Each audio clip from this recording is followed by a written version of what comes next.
Sejak saat itu, saya bertekad untuk membuat sebuah perubahan.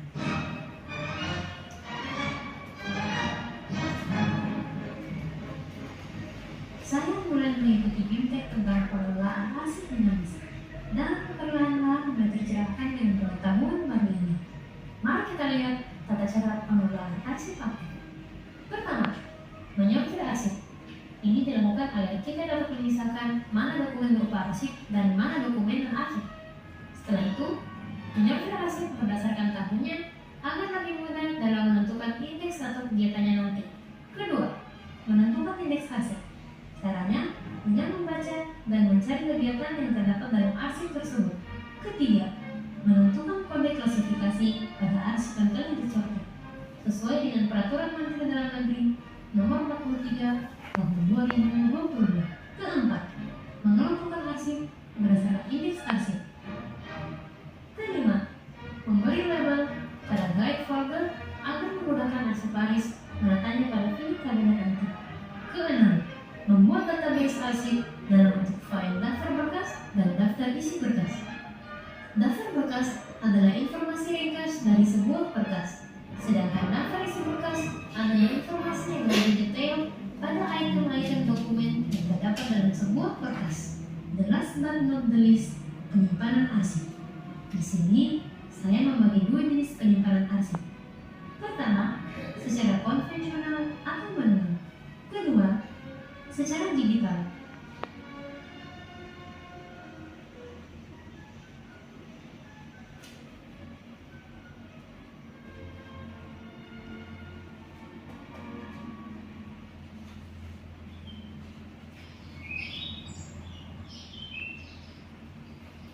Bu, tolong carikan dokumen tentang kegiatan arsip.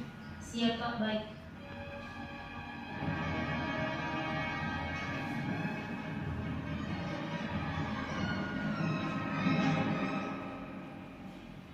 Demikian laporan aktualisasi, optimalisasi pengelolaan arsip aktif pada Dinas Perpustakaan dan Kearsipan Daerah Kota Tua, Laksana CPNS Angkatan 2 tahun 2025, Pemerintah Kota Tua.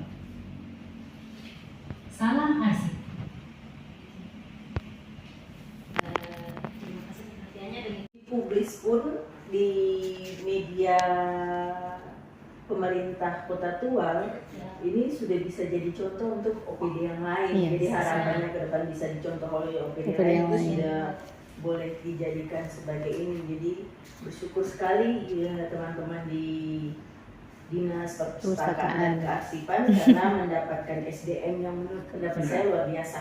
Masya Allah, Ya. alhamdulillah. Jadi saya hanya menyarankan untuk mungkin nanti dibuatkan SOP-nya saja sehingga ini bisa, kan ini baru satu orang nih, supaya bisa menjalar ke yang lain-lain. Jadi ada sebuah standar tetap yang bisa diikuti oleh yang lain. Selain Seperti itu saja, karena tidak ada Masya Allah. pertanyaan belum alhamdulillah. Mungkin pembahasan dari Ibu Mentor. Baik, terima kasih. Mohon izin Bapak Coach dan Boleh, Ibu silakan. Penguji. Assalamualaikum warahmatullahi wabarakatuh. Waalaikumsalam. Saya di sini sebagai mentor pengganti, namun di rumah saya sebagai mentor langsung karena saya kakak ipar yang bersangkutan. Iya Bapak. Luar biasa. Jadi sebagai teman diskusi, kalau di kantor saya alhamdulillah membantu yang dari Dinas PMD, peserta aktualisasi Dinas PMD. Di rumah kami sering diskusi, peserta juga sering berkonsultasi bagaimana supaya pelaksanaan aktualisasi ini betul-betul bermanfaat, bukan hanya selesai di tahap diksarnya saja, tapi berkelanjutan. Pertama-tama saya ucapkan selamat kepada peserta, adik saya sendiri, alhamdulillah telah sampai di titik ini dan semoga nanti mendapatkan hasil yang terbaik. Kemudian yang kedua, saya sampaikan terima kasih kepada Bapak Coach dan Ibu Penguji karena sudah memberikan pembobotan, kemudian menyempurnakan laporan yang mungkin nanti akan dikumpulkan dan menjadi referensi bagi peserta didik berikutnya, seperti itu.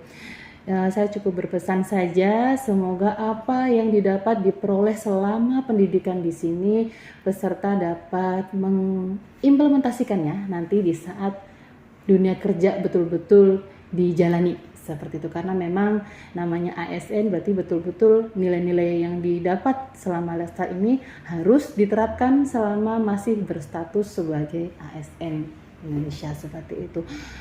Saya rasa cukup saja karena saya melihat sudah luar biasa, karena saya juga tahu perjuangan yang bersangkutan di rumah seperti apa untuk menyelesaikan laporan ini. Iya.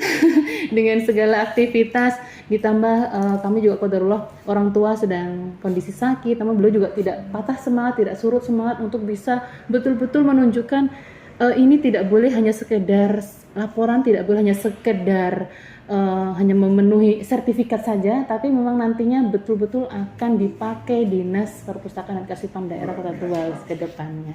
Seperti itu saja Bapak Coach yang saya sampaikan. Bapak Ibu penguji mohon izin. Assalamualaikum warahmatullahi wabarakatuh. Memang juga nantinya waktu bimbingan saya sering sampaikan supaya bisa ada buat lintas komunikasi supaya biar dapat, ternyata bagus sekali diminum oleh kakak ipar, kemudian ada gabungan dengan kasus apa namanya sampai malah ke provinsi ya. Dari Andri Kandi.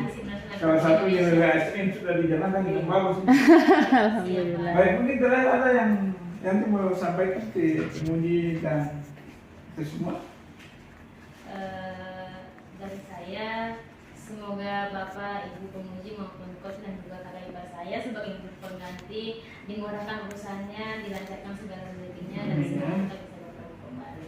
Itu saja, jangan pernah berhenti mencoba sesuatu hal yang baru, karena kita akan mendapat pengalaman yang baru dan ilmu yang baru dari sesuatu yang baru itu. Terima kasih. Assalamualaikum warahmatullahi wabarakatuh. Dengan demikian berakhir sudah kegiatan seminar aktualisasi senama Rahmayanti Ismail Babun SPD. Terima kasih kepada Ibu Mentor dan Siap, terima kasih.